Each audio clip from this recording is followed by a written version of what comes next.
Good morning, students. Welcome to today's biology class. How are you all? Hope you all have studied your chapter number 1 during 1 week vacation and you all are ready with your doubts. Okay, we'll talk about that afterwards. But this is the second video lesson of your chapter number 2, the cell. In the first video lesson, we have read about cell and the discovery of cell. In this video lesson, we'll read about different types of cell. So, in this video lesson, we'll explore variety in the cells on the basis of number, shape and size.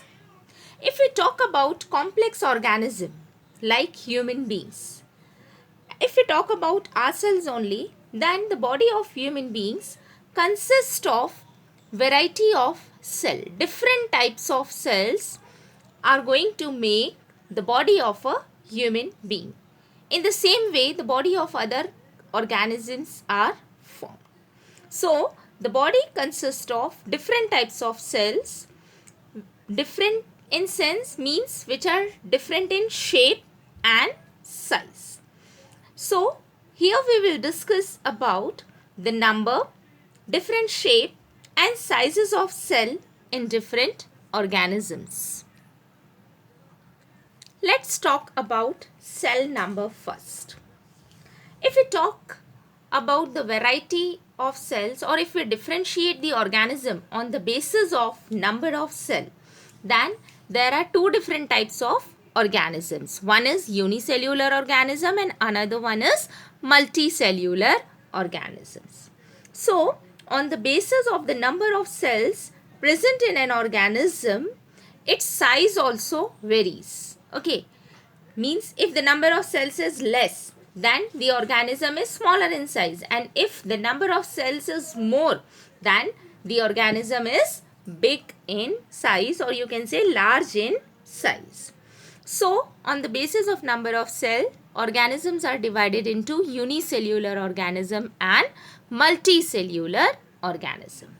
Let's talk about unicellular organisms first. Unicellular organisms are those which are made up of only single cell, means their body is made up of only one cell. And the examples of unicellular organisms are amoeba, bacteria and paramecium. Here I have shown you pictures also. Amoeba, then bacteria and paramecium. So, they are the examples of unicellular organism. Their body comprises of only one or single cell. In unicellular organisms, all the necessary metabolic activities or all the necessary functions like respiration, reproduction, nutrition. Nutrition means it involves complete feeding, digestion, excretion. This is all in nutrition. Okay. So, all the different functions which are necessary for an organism are carried out with the help of single cell. On the other hand, there are certain organisms which are called as multicellular organisms. So, what are multicellular organisms? Multicellular organisms are those which are made up of more than one cell. Multi means many. Okay, so their body comprises of many cells. That's why they are known as multicellular organism. And the examples are plants and animals. All the animals, including human beings, are in the category of multicellular organisms. Okay. And in the case of multicellular organism, different types of cells perform different functions. Then the second point is cell size. If we talk about size of cells, then the size of cells varies from micron to a few centimeter. Micron is a very small part of a meter, means it is the millionth part of a meter. So, the size of the cells may vary from micron to a few centimeters. And the size of the cell has no relationship with the body size of an organism. Got it? And most of the cells are microscopic. And like unicellular organism, those cells are microscopic. Microscopic means you are able to see those cells with the help of microscope. You are not able to see with the help of your eyes. Okay, so few cells are microscopic and few cells are visible with the help of naked eye. So that will depend upon the size of the cell. But the size of the cell has no relationship with the body size of an organism. Let's take an example of an ant and an elephant. So if the size of elephant is big or large, it doesn't mean that the cells of elephant or the cells which are going to form the body of an elephant, they are large enough. Okay, the size of the cell is only up to a limit. Got it? And if the ant is very small it doesn't mean that it's the cell of the cells which are going to form the body of an ant, they are very small. So size of the cell has no relationship with the body size of an organism. Now, in order to explain this cell size, let us take some examples. The picture is showing ovule of a cycas plant, and this ovule of a cycas plant, ovule means female gamete of the cycas plant. So female gamete or ovule of a cycas plant, it is the largest cell found in the case of plants. Got it? This picture showing ovule of the cycas plant, it is the largest cell. Another example is egg of an ostrich. It is the largest animal cell. So largest plant cell is ovule of cycas plant and the largest animal cell is egg of an ostrich. Here in the picture, eggs of different birds are compared. This is the egg of an ostrich, this is the egg of an hen, and this is the egg of an quail. Okay, so you can compare the size. Ostrich egg is the largest animal cell. Then this is the RBCs. The first picture is showing the RBCs present in the human blood, and these are the smallest cell in the human body. Whereas the other picture is showing a nerve cell. So nerve cell is the longest cell in the human body. Longest means which is more in length. I am not telling you largest. Largest is somewhat different. It is the longest cell. So nerve cell is the longest cell and RBCs are the smallest cell in the human body. Now are you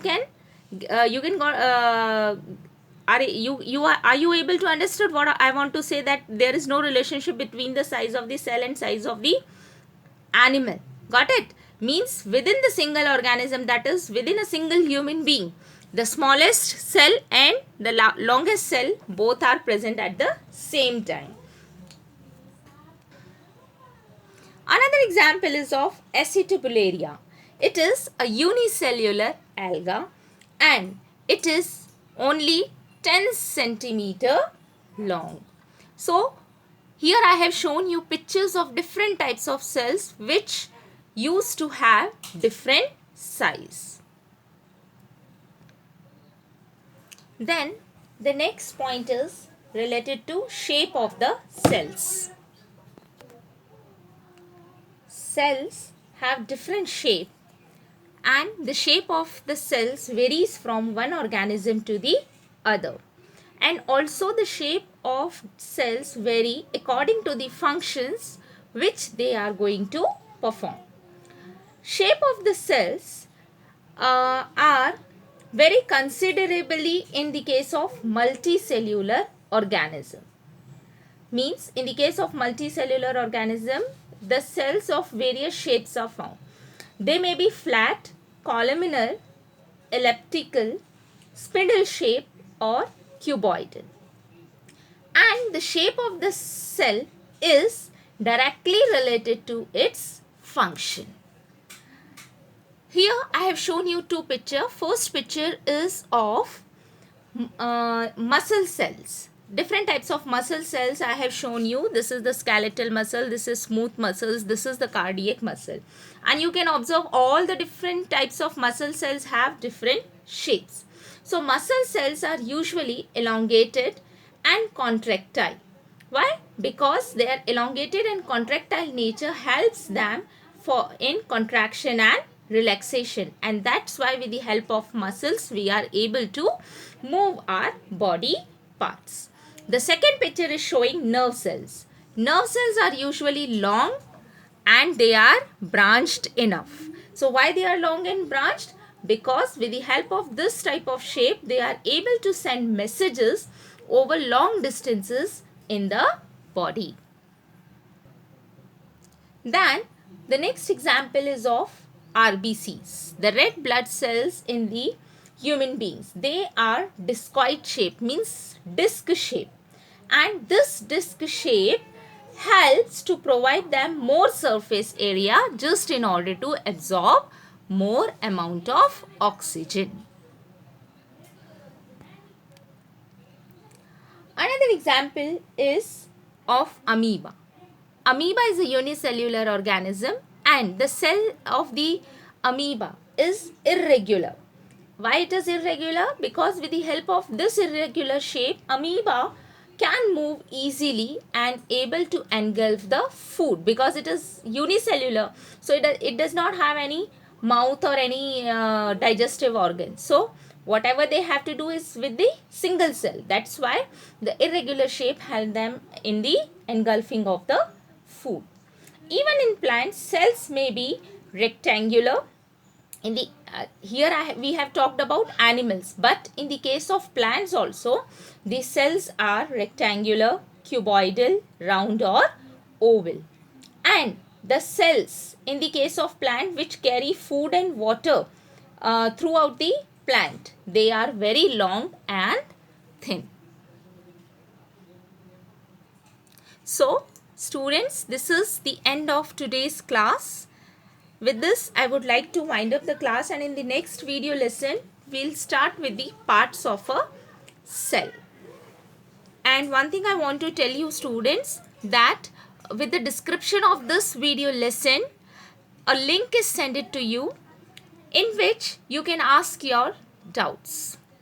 So just click on the link, and whatever your doubts are there in chapter number 1, you can ask me through the Google form, send it in the link to you. So go through the chapter 1 and ask your doubts. With that, I would like to wind up the class. Have a nice day.